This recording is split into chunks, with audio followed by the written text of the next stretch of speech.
Welcome to this video where we'll be looking at some feature selection approaches to building machine learning models. Feature selection is a very integral part of machine learning. Not every feature is going to be useful for your model, and that's because they may not offer sufficient information value. Your model only needs features with information it can learn from, which explains the learning in machine learning. Now, since every feature won't make it into the model, what we do is we prioritize features based on their information value. Now, a common place to start is with some easy targets, some easy features that can conveniently be taken out at the beginning of your data analysis. And a common place to start is constant features. And that's going to be the focus of this video. So, what are constant features? Constant features are features that have just a single value for all the observations in the data set. So for every row in that particular feature, it just shows the same value. And that means they have zero variance, and features with zero variance offer no information value to the model.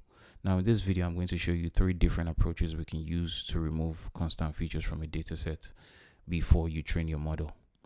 So the first thing we're going to do is install our typical dependencies, our usual suspects, NumPy and pandas.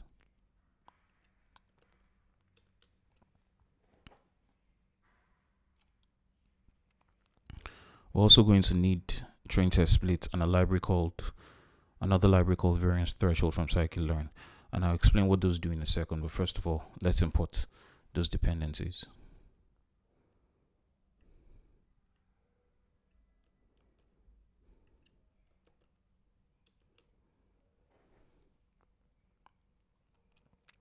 Of course, we're going to need data. The model needs data to train on. So we're going to load some data, and we'll be using a toy data set that was created specifically for illustrative purposes in this tutorial,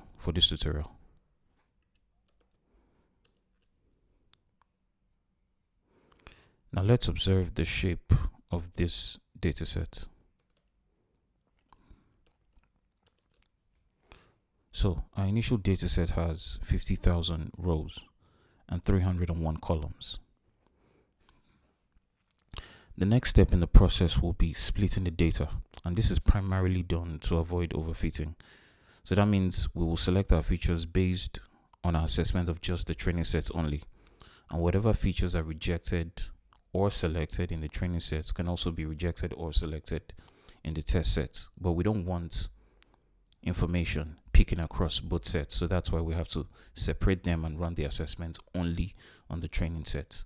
So let's go ahead and split the data up. Now, before splitting the data, we're going to separate the label from the rest of the data set.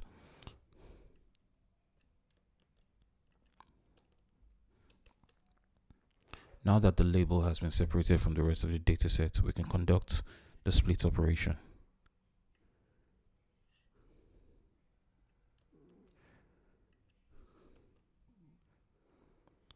We have opted to use a test size of 30%. That means our test sets will take 30% of the original data set, and our training set will take 70%. Now you can use the random states I have used here, so we can get similar results, but it's not necessary. But if you want to, you can.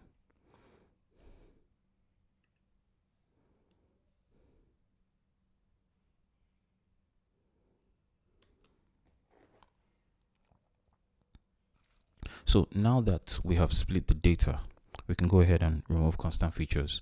And for our first approach, remember we spoke about 3 different approaches. For our first approach, we're going to use the variance threshold class or module from scikit-learn. And what the variance threshold class does is it removes all features that don't meet a certain threshold variance, just like the name implies.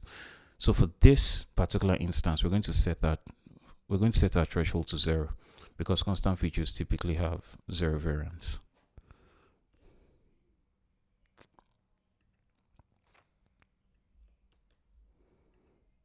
It's really simple. All you have to do is set up an instance of variance threshold, set the threshold to 0, and then save that instance in a variable. And the next thing we're going to do is now fit that instance on the training set so that it can identify all the features in the training set that have constant values.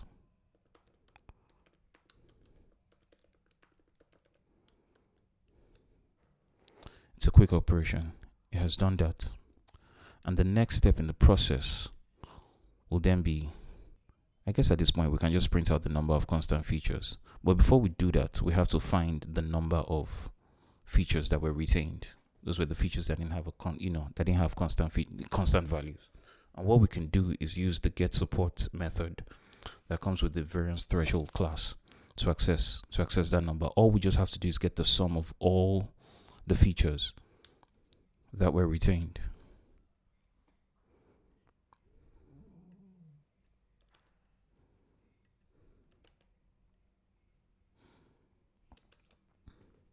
So 266 features from the original dataset were retained.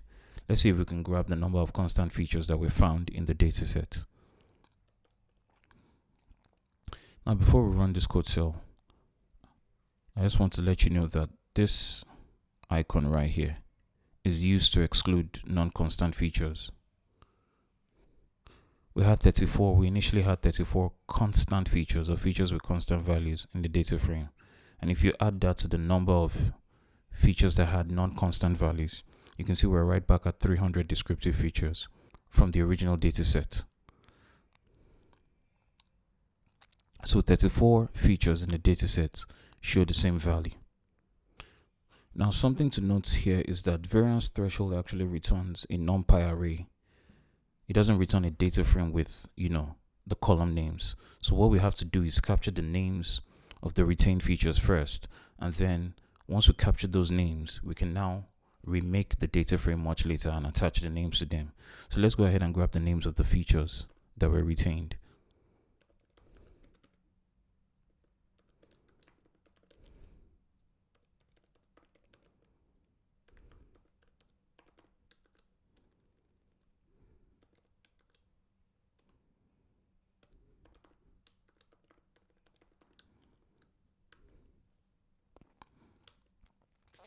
Let's print out those names at least so we can see them.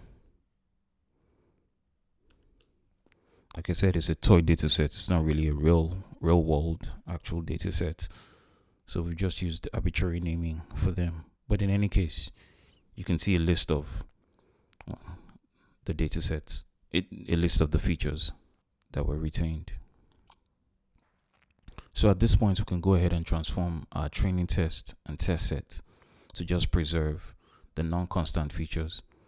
And for that, we'll be using the transform method from the variance threshold class, the instance of the variance threshold class we created earlier.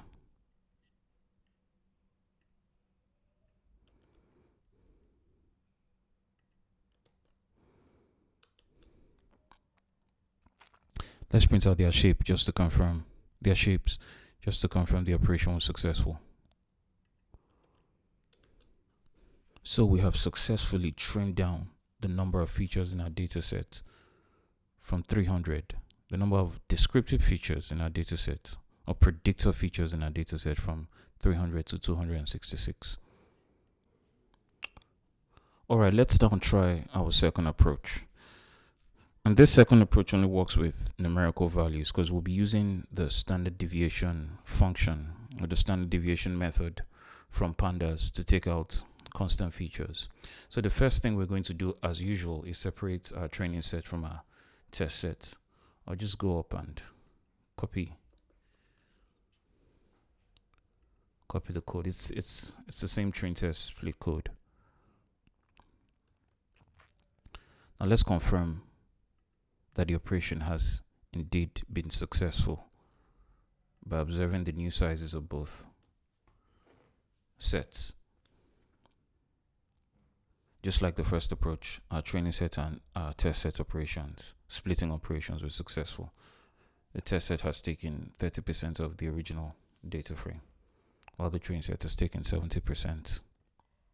Now the code to solve for constant features with this approach is really easy. All we have to do is iterate through the features and then just select features that have a standard deviation of 0, which is basically the square root of 0 if the feature had a variance of 0.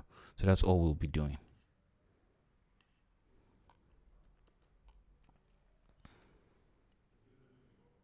And that's it. All we're doing is iterating through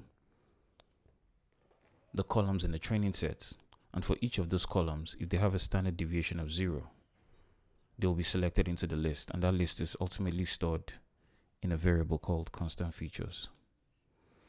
Now let's compare that number with the number we got with our first approach.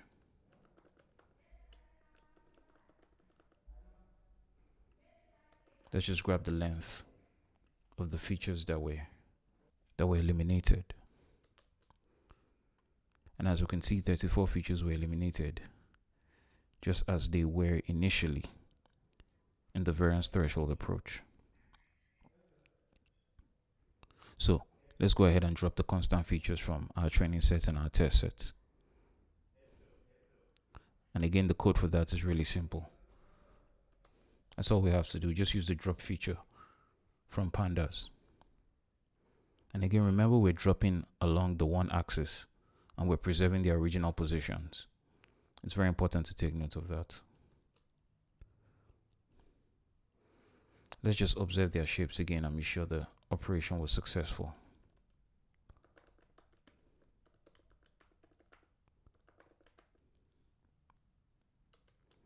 Straight and to the point. Under the second approach, we've been able to identify and drop constant features. But like I said, this only works on numerical variables. We also need a method that works for categorical variables just as well. And that's what we'll be doing with our third approach. All right, let's go through the third and the final approach here. And like we do every time, we're going to separate our data sets into the train set and the testing set. So I'll just copy the train test split code here. And we'll confirm the sizes one more time to be sure the split operation was successful. All right, so yeah, that should do it. Now, the third approach is a bit more applied, and there's a caveat here, and that's because we have to cast all the numeric variables as objects, as strings, to simulate them as categorical. So I'll just go ahead and do that. So we're going to cast every variable in the train set as an object, as a string. Now let's go ahead and just cross-check to be sure that that operation itself has worked. And as you can see, all 300 variables have been cast as objects. Now, why did we do that? We did that because for this third approach, what we'll be doing will be looking for unique values in each variable in the train set. And if any of the variables in the train set has more than one unique value, then it will not be cast. It will not be classified as a constant feature. We're only interested in features that have more than one unique values. And that was why we had to cast all the variables as objects, as string objects. So let's go ahead and run the code that's going to iterate through all the variables and find variables with more than one unique value.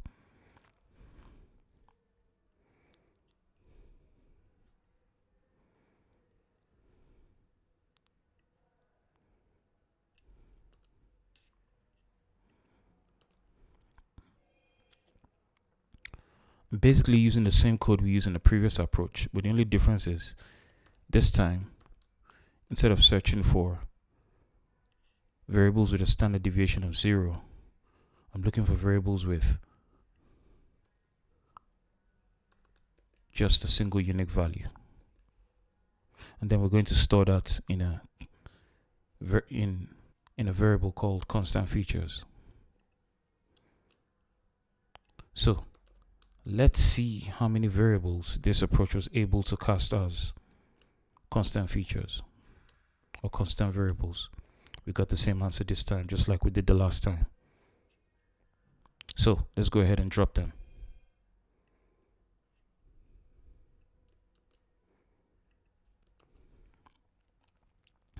Again, we drop constant features both for the train set and the test set.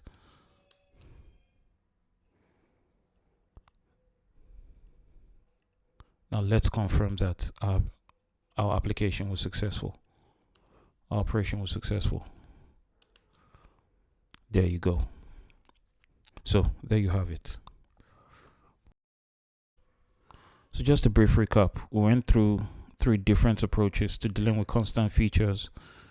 And the first approach was the variance threshold approach, where we use the variance threshold module from scikit-learn, and we set a threshold for an instance of the class, and it just went through every variable in the dataset and selected variables that had a variance of 0, because that's the threshold we set when we instantiated the class. Then we also looked at the standard deviation approach, where we just iterated through the variables and we just found variables with a standard deviation of 0, which is basically variables with a variance of 0, because the square root of quote unquote effective square root of 0 will be 0. And then we went through the unique values approach. Sorry about that. We went through the unique values approach, which is just as effective for numerical and categorical variables, because all we have to do is look for unique values that will be more than 1. So for any variable that has more than one unique value, it wouldn't be a constant feature. We just need variables with a unique value of 1, and those will fit the bill for a constant feature. So that's it. I will leave link to the code. I'll leave a link to the code and a link to the dataset in the description. So feel free to avail yourself of that. Anyways, till next time, thank you very much. I'll see you soon. Bye.